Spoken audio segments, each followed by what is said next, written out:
Hey, thanks for joining us here at the LifePoint Church YouTube page.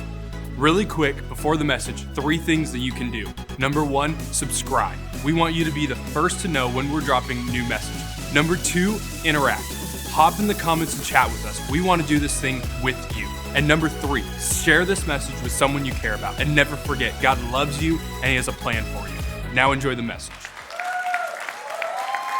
Wow. I'm feeling the love and I'm feeling some life and energy, which is good. I needed it today. I showed up here as kind of a little groggy, and then I noticed you guys have coffee in the lobby. Decaf is one of our options. Guys, there's nothing wrong with decaf, but it is like kissing your sister, right? Nothing wrong with it, but it does nothing for you. So yeah, I guess you can have it if you want. But it is good to see. I've told some of my friends over the years that I speak at LifePoint, because I was speaking now for about 10 years, hit and miss, a couple times a year. And they asked me what LifePoint is like. They say, is it like Seattle, right? In the Seattle area? I said, it is the wild, wild west. It is not Seattle. So be proud, be loud, and it is good to be with you. Any Seahawks fans? All right, I just don't see a ton of jerseys. That's why I'm asking. I am from the great state of Wisconsin, which is why I like Lake Stevens. It kind of gives me the same kind of vibe, same kind of feel, and I am a Packers fan. But every time I wear a Packers jersey anywhere, all I do is get booed. And so I'm like, no, I'm going to try to connect with people. So here's the deal. I was recently fishing with some friends in a place known as Barkley Sound. Beautiful setting. And on one of the days we were fishing, we were next to this place called Austin Island, and the guide we were with started telling us about an event that took place there in 1972 with a large freight ship known as the MV Van Leeuwen. The MV Van Leeuwen was carrying 300 Dodge Colt automobiles. Anybody remember these things? Right, so grand total value maybe like $2,000. But the ship had taken off from Japan a couple weeks earlier. And before it embarked on its journey, Captain Hung asked for the navigation equipment to be inspected. So it was inspected, and it was found that many of the components needed for navigation were either damaged or needed repair of some sort. So the captain is understandably concerned, goes to the owner of the ship, says, hey, we got to get this stuff fixed. And the owner just says, no, you just need to leave. You need to go on this trip. And so they embark on the journey, and shockingly, they make it across the Pacific Ocean, no problems at all. But then they get here on the west coast of, the west coast, and they hit thick fog, and Captain Hung unknowingly gets off course, and he runs the ship aground. Well, he runs the ship aground, and they make this SOS call because he's off course. He doesn't really know where he's at. He says somewhere off the coast of Washington State. And so that's the location he gives. He doesn't realize we're off Vancouver. As you can imagine, with miscommunication and confusion and wasted time, there's a lot of panic going on. But eventually, first responders come, they locate the Van Leeuwen, and all 38 members of the crew are rescued, and 131 of the cars are actually rescued. They put a helicopter, Dodge Colts, man. They're all in junkyards today, but it's a fascinating story to me. And as I heard it, I was like, dude, I said, that to me, so I said, are there any Dodge Colts buried underneath here? And they said, oh yeah, like 160 some. They didn't rescue all of them. All of that because of red flags that were ignored. And so last week, we kicked off a series on red flags. And when you ignore red flags, there's damage that's going to occur. So what I want to do today is I want to talk about red flags in regards to our friendships. Now, super important we talk about this because you know this, that people closest to us in our inner circle, they determine so much of who we become in life. They determine how we think. They influence our decisions. They influence our attitudes and our values. And so when it comes to choosing our closest friends, we need to use wisdom. Now, wisdom can be defined in lots of different ways. One of my favorite definitions of wisdom that I heard years ago is that wisdom is simply living today with tomorrow in mind.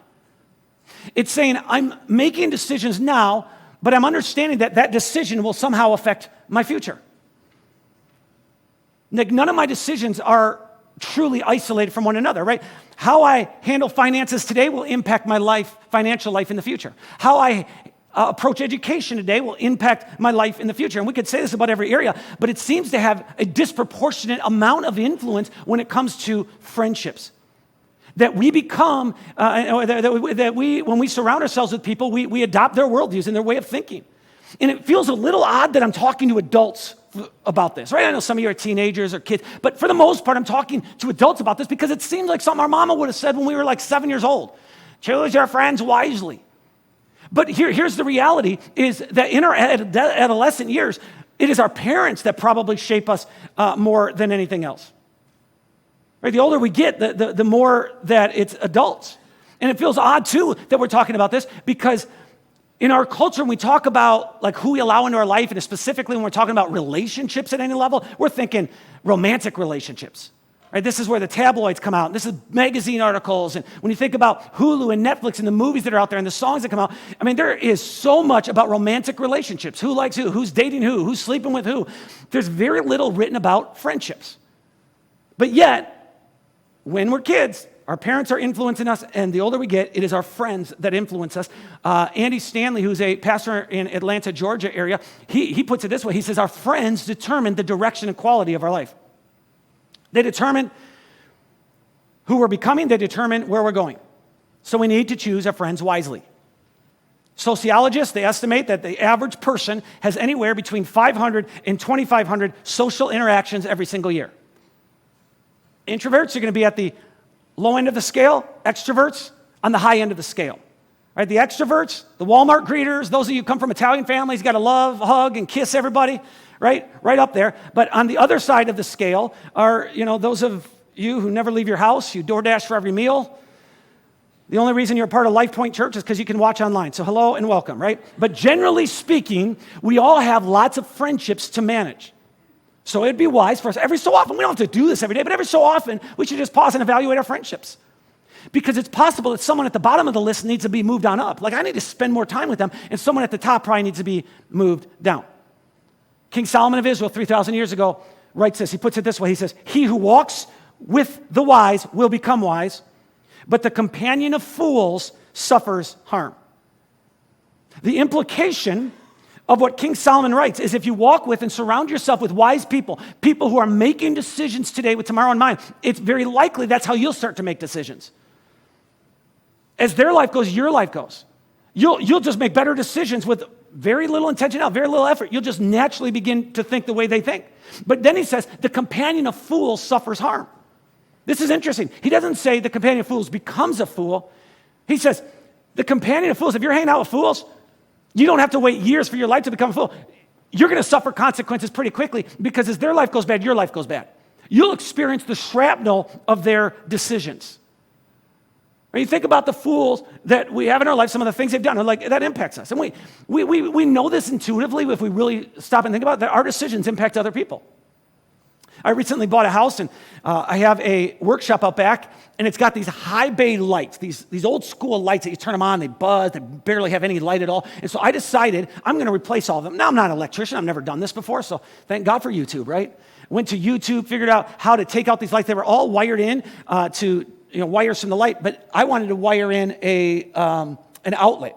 So now I've got these outlets that I put in my ceiling, and then I plugged in a lamp to test it out. I'm a little nervous, so I flip the breaker, and I go and I run, and I look at the lamp, and I want you to know, ladies and gentlemen, it worked for 3 seconds. And then it started to smoke. And as it's smoking, I'm panicked. So I run back to the breaker, I turn it off, and because the outlets, even though the lamp was down here, the outlets are in the ceiling, I'm now wondering, did it spark anything in the attic? So I go get out a ladder, I get up into this attic, and I start walking around on these beams. I mean, I'm just all out scared. Thankfully, no fire there, right? And that's when I learned, by the way, that you can't take 240 volts and plug in these outlets that require 120 and just think it's no big deal, right? You gotta kind of balance out the power. Lesson learned. But here's the deal. If there would have been a fire, even though it's just something I did, there's other people impacted, right? And now I'm calling the fire department, my insurance company. I'm playing dumb. I have no clue what went on, right? It's affected my family. Like there's a lot of people affected by the decisions we make for the good or bad. And people who make foolish decisions on a regular basis need to become red flags for us. Because Solomon makes it clear that when their life goes bad, we're somehow going to be impacted. And this is why people who were once close friends with Jeffrey Epstein or R. Kelly or P. Diddy or Harvey Weinstein, when their names made the news, what did their friends do? They distanced themselves. Oh, I barely met them. What's their last name again? Oh, yeah, no. I know. I met them one time 6 years ago. It's like, well, you have 19 pictures together. But they realized, I'm now going to be guilt by association. Even if I did nothing wrong, guilt by association. This is why you're at a party, you say, I'm not going to drink anything because I'm just whatever, I'm not in the mood tonight, I'm not. You could get in a car having drank nothing, but if the driver has been drinking all night, your life's in danger.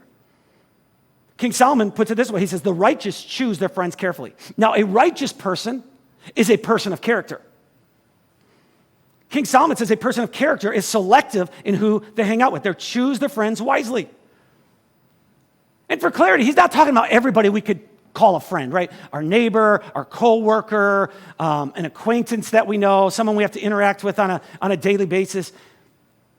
But he's talking about those closest to us that we choose. This is who I'm spending my time with because they influence us in a disproportionate way. They influence our thinking, our attitudes, and ultimately, this is a big one, our worldview.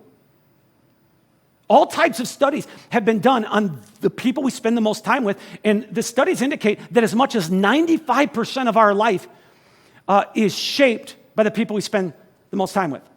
So King Solomon encourages us. He says, look straight ahead, fix your eyes on what lies before you, mark out a straight path for your feet, stay on the safe path, don't get sidetracked, keep your feet from following evil. Lots of different paths that you and I can take in life. He said, make sure you're on the path that leads to where you want to go and make sure people are moving in the same direction as you. So where do you want to go? That's not the same as what do you want to achieve or accomplish or accumulate. Those are great things to consider. But where do you want to go? Like, what's success look like for you? As you go 30 years down the road, 50 years down the road in your mind, 10 years down the road in your mind, like, what does it mean to be successful?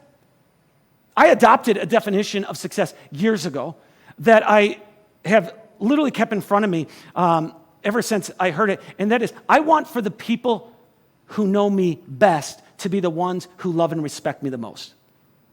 There's a lot of people who are liked and loved and respected by people who barely know them. But I want for the people who know me best to love and respect me the most. But whatever your definition of success is, whatever you envision, and you should envision something, it's important then to begin to move in that direction and to say, I'm not going to be carefree with people I'm spending time with because that's where I want to end up. And so if I see red flags of the people around me, I'm just going to be very careful to pay attention to those red flags. We have to be very discerning. That means we can't be naive, right? Naive people are good people, but they kind of sort of trust everybody. They believe the best in everyone. They open up to everyone, and consequently, they get hurt and taken advantage of a lot because they just open themselves up to too many people. At the same time, we can't be paranoid, right? Paranoid people are the ones always fearful and suspicious of everybody. They don't trust anybody, right? Paranoid people, their dreams, they have a house out in the country, living off the grid, waiting for Armageddon. They're always concerned they're going to run out of ammo.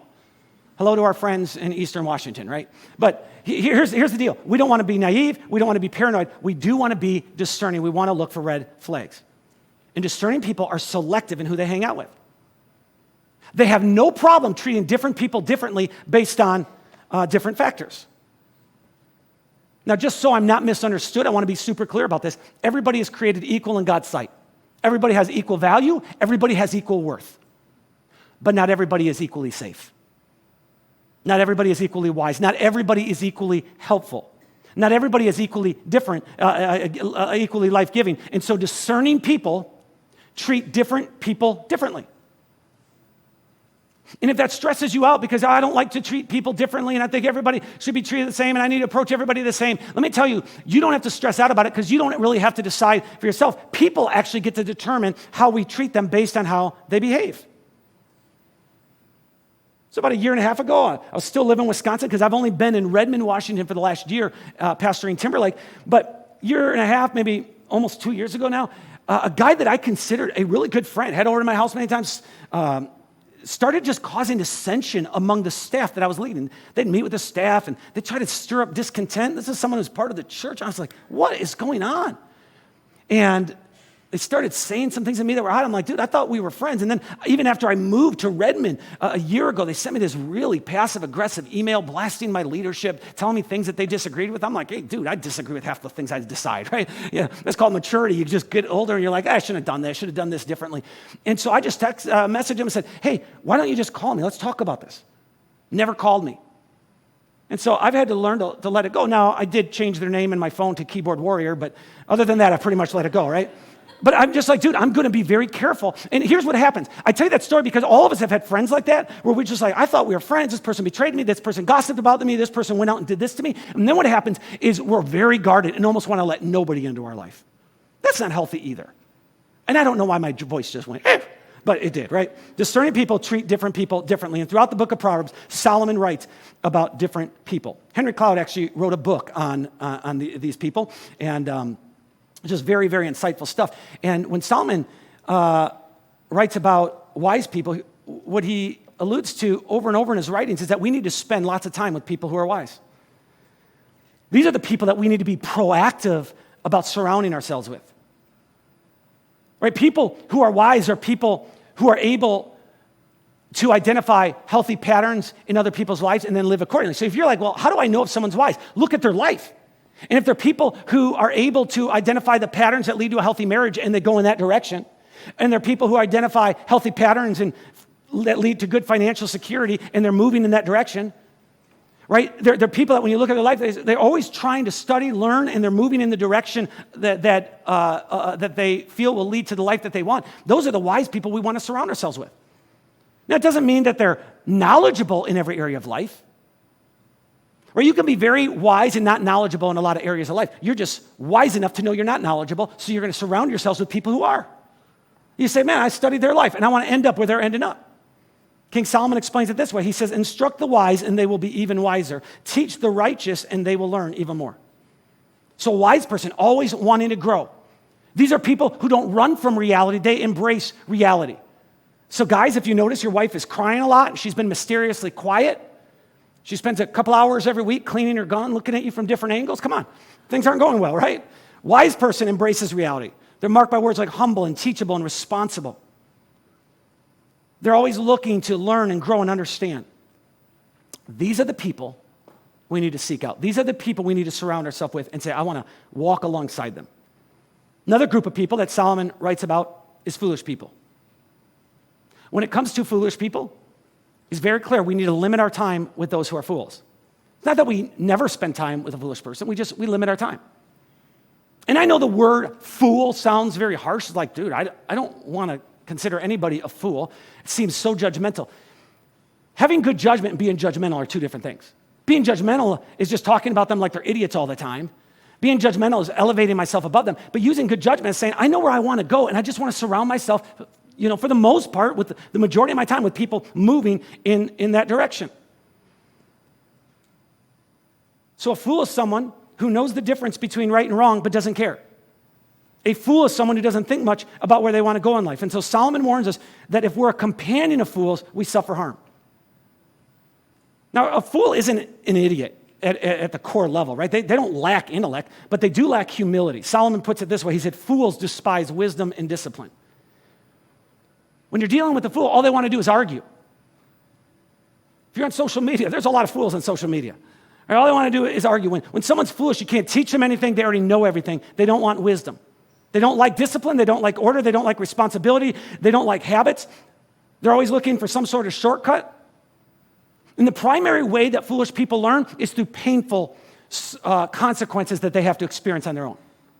Wise people try to learn through the consequences of other people. They look at other people's life, they see the patterns, they're like, oh, I'm going to learn from that. A fool learns from their own mistakes over and over, right? They don't learn about money until they've lost all their money. They don't bother seeing a marriage counselor until their marriage has completely fallen apart. They don't talk to anyone else about parenting until their kids are so far off the right path that now they're lost at what to do. And to be fair, every one of us, if we're honest, have had times in our life where we've made foolish decisions. Right?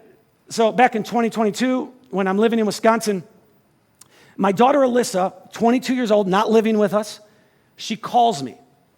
And she says, Dad, I need your help getting cheap airline tickets to Seattle. I want to see 21 Pilots in concert. Now, I just felt all these emotions when she said this because I said, am I missing something? Did you not less than a week ago just get back from a 21 Pilots concert in Minneapolis where you slept on the sidewalk for like almost a week. You had a tent out there and everything, so you could get in this like mosh pit up front or whatever. I said, but now you're calling me to go to another concert? You're going to take more time off work? Do you not remember? You owe me money. And then she's just really frustrated. She says, Dad, I got to go. I kid you not. She hangs up, and it's less than an hour later. I see this on her Twitter. I asked my dad how I can get a cheap flight to Seattle for last concert of Icy Tour, and he tried to turn it into a TED Talk about financial responsibility. Now, to Alyssa's credit, she ended up listening to me. But even if she hadn't, we can all sympathize, right, empathize with her, because we've all done that. We've all had our parents say something, we're like, I'm going to go do something else. The people Solomon is writing about are people who habitually make foolish decisions. There's over and over, it's a pattern in their life. And a fool is marked by words like proud and unteachable and selfish and irresponsible. They don't ever want to change. They want everyone else to change, but they don't want to change. They're going to reject feedback and correction. So we have to choose to limit our time with those who are fools, which is incredibly difficult to do because fools are fun to hang out with. They really are. These are people who go through life. They're not thinking about responsibility. They're not thinking about costs. They're not thinking about consequences. They're so fun to be with. But we don't respect them. We wouldn't hire them. We don't want to marry them. We don't want them to date our children. We wouldn't ask them for advice, but man, they are fun because all they do is go through life being irresponsible, and then they take their truck of responsibilities and look for people who are responsible and try to dump it onto them. And so if you are close friends with someone, you're like, dude, they don't think about their decisions. They're living in the moment all the time. They don't care about the patterns that lead to success. They're just thinking about how it makes them feel in the moment. Let me tell you, you're in a dangerous spot if you're close friends with them. Because if they don't care about their finances, they will definitely not care about yours. They're always going to try to get you to spend more and more money. If they don't care about their marriage, and that's not a priority in their life, they don't care if you're out every night of the week. They're never going to challenge you to be a better husband or a better wife. If they don't care about their own spiritual health, why would they care about yours? Now, I know what I'm about to say next sounds really cruel. But I have seen a lot of good kids evolve into fools because their parents unintentionally enabled them. Mom, did you pay my bills? Mom, could you do my laundry? Can I drive your car? Can I live in your house? Can you take the crust off my peanut butter and jelly sandwich? I know I'm 37 years old, but Mom, just be patient with me. Right? We see this. If you have an adult child living in your home, they refuse to work, they refuse to go to college, they refuse to do anything productive with their life, they just want to put all this stuff on you, they just stay in their room all day playing video games. Can I just suggest going into their room, unplugging their video game system, unplugging their computer, tasing them, and then taking their body outside? Now, obviously, I'm being lighthearted. But you understand, like, we have to be careful that we don't enable people's behavior. On the flip side, there are some of us who have to put up boundaries with our parents because our parents like to take advantage of us. And so Solomon warns us about how much time we spend with fools. The third group that Solomon writes about are those who are evil. And over in his writings, he makes it clear we need to protect our time from those who are evil. Foolish people inadvertently cause us problems because they're irresponsible. They don't want to ruin our life. They don't want to cause us problems. They're going to be irresponsible, so hey, by default, you can take my problems. Evil people intentionally cause you problems. So if you want to know the difference, evil people are people who look to create pain and hurt, right? They've gone through pain in their life, and they have hurt in their life. Hurting people hurt people, so now they justify themselves by hurting others. And they are scary to be around. They are dangerous, so we need to learn to put up boundaries with them, which isn't easy. Sometimes we're forced to work with them. Sometimes we're forced to be in a family with them, right? You get together for family events, and it's like, man, that person is always trying to make my life miserable or make other people's lives miserable. And so there's a lot of different dynamics we have to navigate. But King Solomon writes this. He says, wisdom will save you from evil people, from those whose words are twisted. These men turn from the right way to walk down dark paths. They take pleasure in doing wrong, and they enjoy the twisted ways of evil. Their actions are crooked, and their ways are wrong. Look at those descriptions. Man, evil, dark, twisted, wrong, crooked.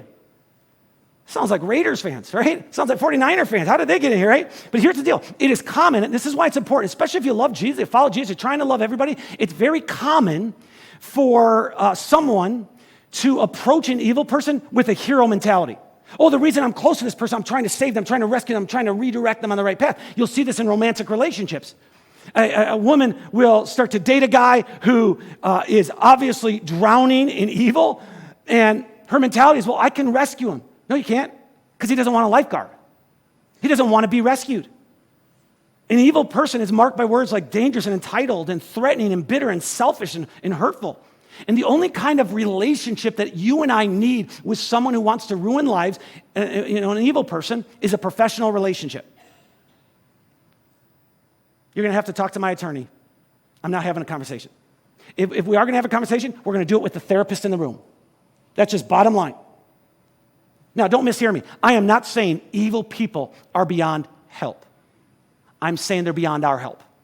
They need God and a professional to help them. Do not lie to yourself and think you can rescue an evil person. You cannot. So Solomon writes about these people, the wise, the fool, and the evil person. So all of us should, on occasion, just push the pause button in our life and just say, all right, who am I spending the most time with? What category do they fall into? Now, I'm going to be super uber practical, and I'm going to walk through different dynamics of different relationships. And I came across this a while ago, and these different dynamics. I'm like, dude, this is so good. I just need to regurgitate this stuff because it is some powerful reminders. So let's look at different dynamics. When a wise person gets together with another wise person, that results in a healthy relationship. When you are trying to make decisions today with tomorrow in mind, you realize, hey, all of life's connected. I'm trying to be wise, and I'm surrounding myself with people doing the same thing, and we're moving in a direction. That's healthy. That's life-giving. That's beneficial. We're growing. We're learning. We're moving towards a better and mature life. However, when a wise person gets together with a foolish person, that becomes a parental relationship. Right? The wise person will always have to tend to and look after the foolish person like a parent looks after a child. And the reason we don't want to be super close friends with a foolish person, I'm not saying we can't be friends at all. I'm just saying why we have to be very careful in this is because of what I alluded to earlier, that someone who doesn't care much about their life and isn't thinking about their life isn't going to think about yours. Then there's another category of dynamics, and that's when a wise person gets together with an evil person. And that, of course, needs to be a distant relationship. Lots of boundaries. Nope, you cannot come over to my house. Nope, I'm not going to give you my cell number. Nope, you cannot date my daughter. Nope, we're not doing business together. Nope, I'm not going to give you any money. You just have to work at maintaining a distance because evil people are very calculated. They want to get around wise people. You've been successful with your life. Why would they not want to take from you? Why would they not want to say, hey, I'm going to try to mooch off of these people and kind of benefit off of their decisions, and in the process, I end up hurting them. Now, when a fool gets together with another fool, that becomes a codependent relationship. These are two people who every time they get together, they're over drinking together, or they're doing drugs, or maybe they're committing crimes together. There's just something about a fool not thinking about their life with another fool not thinking about the consequences of their decision. It's just havoc. They just enable each other. If a foolish person gets together with an evil person, that often ends up in an abusive relationship. And the reason why is because the foolish person is often naive. They're just not paying much attention. They're not thinking about their decisions. Evil people, though, they're calculated. They're dangerous. And in some ways, or in some circumstances, it ends up in an abusive marriage or an abusive friendship where someone's always being taken advantage of. Sometimes it ends up in a very toxic work environment.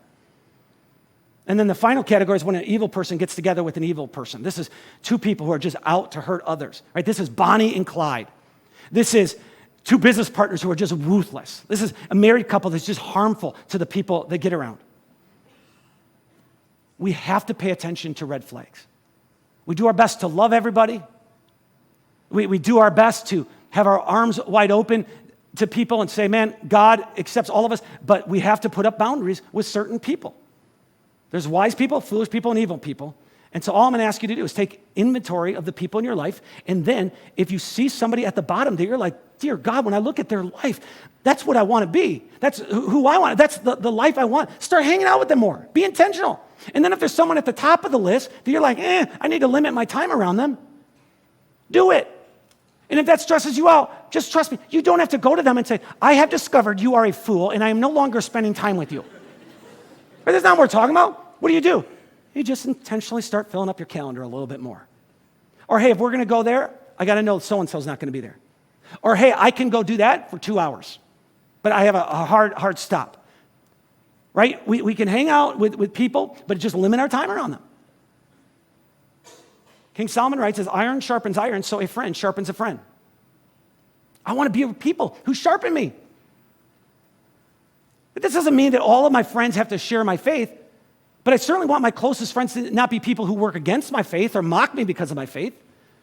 I want to be able to look at their life, and maybe not in the area of faith because if they're not people of faith, but I want to be people who are like, man, they're moving in a similar direction to me if these are the people I spend the majority of my time with. And quite honestly, Jesus spent a lot of time with people who did not, adhere to his beliefs or the things that he taught. But when you look at his closest friends, they were his 12 disciples. And even among them, Peter, James, and John, he spent significant time with top 3. I do want for the majority of my time to be spent with people moving in the same direction and holding faith the same way I do and prioritizing it. Now, that's not something that comes natural for me. What comes natural for me is if I have someone who hurts me in a pretty significant way, I do want people in my life who will help me hide a body, right? That's bottom line, right? If I hear some juicy gossip, if I hear something about someone that I think, man, I'd love to share this, and I go to people, I want people who will listen to that and encourage it and maybe laugh about it. Sure, it's human. I want, if I'm going down, a path that's not good and I'm making decisions that probably aren't healthy, I want for people who just kind of ignore that and push that off and don't confront me about it. But that's not what I need. I need people who will love me and call me out and be true friends. And so I need to surround myself with people who don't have a bunch of red flags. Now, I'm just going to tell you very candidly, in settings like this, church settings, where I have found this to be the best environments to make friends is in our group settings. Right? Sunday mornings are often people sitting in rows looking forward. Right? It's people watching online. But group settings allow us to intentionally say, I'm trying to surround myself with people who have similar beliefs and are trying to move in a similar direction. There's so much in culture, so much in life that is working against us. So I'm trying to surround myself with people like that. And there have been plenty of people over the years at LifePoint who have done that, and it's made a difference. I want you to hear their stories.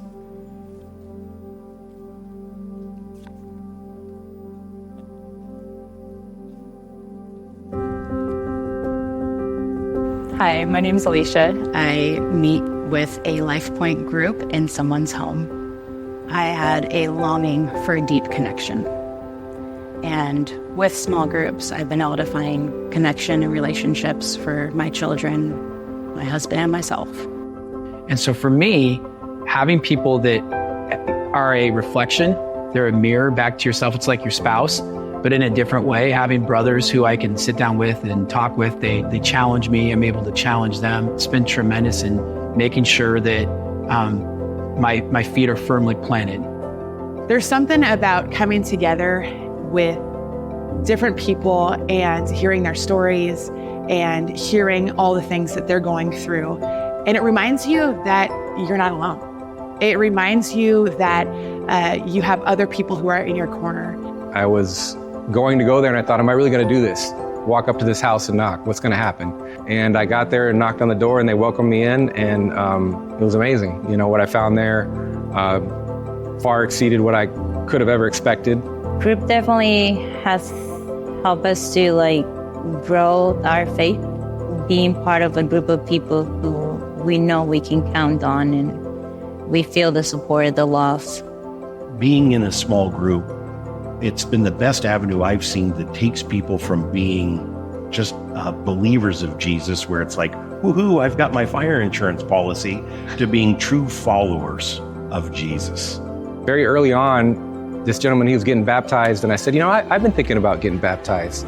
And Blake looked over at me and he goes, yeah, let's do it. And I go, okay. And he goes, this Sunday. I think Rusty said, if the father leads and gets baptized, the family will. And my daughter immediately wanted to get baptized. And then a couple months later, my wife got baptized as well with her mother. We all are busy and we can always fill our days with more stuff, but we should always make the main thing be the main thing. And that's having a Christ-centered relationship with God and being around other like-minded people. My wife and I usually joke, and I think with anything in American culture, we tend to kind of place this onus of having to go out as, just another thing to go out. But in reality, we come home filled from those opportunities.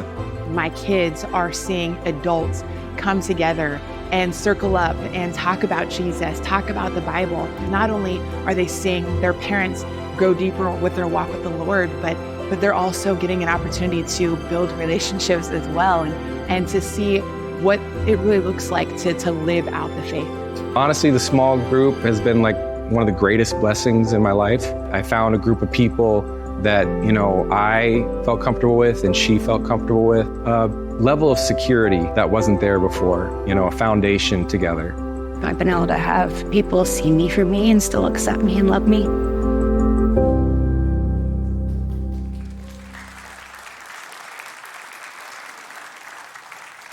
Yeah, I love that. I love that. So here's how we're going to close. If you would do me a favor, even if you're in a group already, would you just grab out the group flyer that was in the program that many of you took when you came in? I know some of you are like, I didn't take no program. I don't do that stuff. All right. If you want, you can put your hand up. If you want, we'll get you one of these. But I'm going to ask everybody to take this out. And here's what I'd like us to do. Before we leave today, would you put your name, your email, your phone number on this sheet, and then just circle what days you're potentially free. I'm not asking you to sign a blood covenant. I'm not asking you to commit 100% I'm in a group. But would you at least take the step of filling this out so that we can email you potential groups that might fit your schedule, that we think, hey, this would be beneficial for you. And then you could just say, hey, I'm already in a group, or this season is chaos and it just for whatever reason won't work. But here's what I don't want. I don't want you to get to a point where you say, I was in a group 14 years ago and it was horrible.